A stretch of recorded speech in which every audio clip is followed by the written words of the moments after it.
mes norim pasakyti, o paskui jau leisime.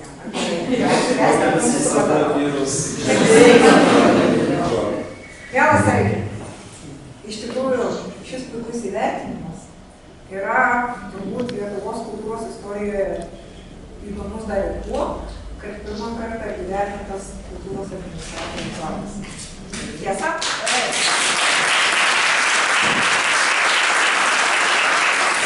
O šitą darbą aš palyginčiau su simboliniu švyturiu. Jeigu nešvydėsi, niekas į tave neis. Aš palyginčiau ir su straikteliu, nes mums reikia savo darbe ypatingai laviruoti tarp politikų, kultūrininkų ir bendruomenės lūkesčių. Ir mes visi turbūt pasakysime taip, kad mūsų darbas tai tiltai. Jeigu gerai nusitiesi, bus ramus. Jeigu blogai, jis sugrius. Tiesiog džiaugiamės, mylim ir esi mūsų toks simbolinis kultūros ministras savivaldybių partijų.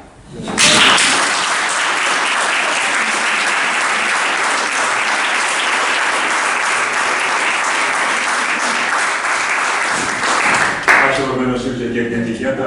Tikrai, kaip geras ministras pasakė, čia jūsų visų įvertinimas yra, nes tikrai mes senai esam kalbėję, kad kažkaip kultūros žmonės dirba taip šiek tiek tyliai ir apie tai esam kalbėję, tai tikrai ačiū labai, kad aš pirmas tokį tapau.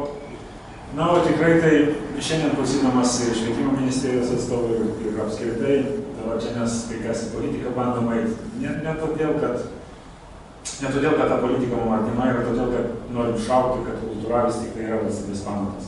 Taip, kaip yra įrašyta, kad tai nebūtų tik deklaruojama, bandyti kiekvieną savo vietoj tos tiltus nutiesti.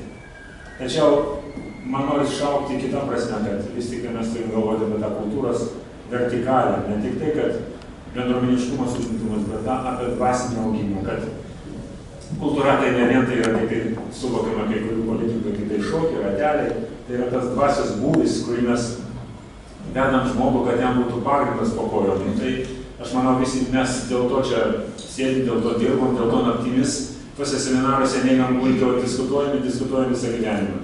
Tai vardan šitų siekti verta gyventi, nes tai yra vis tik tai toks tas dvasinis paskatas labai didelis, kad yra daug bendraminčių, kurie tą supranta, kurie jaučia. Ir aš šiandien tą labai ypatingai jaučiu.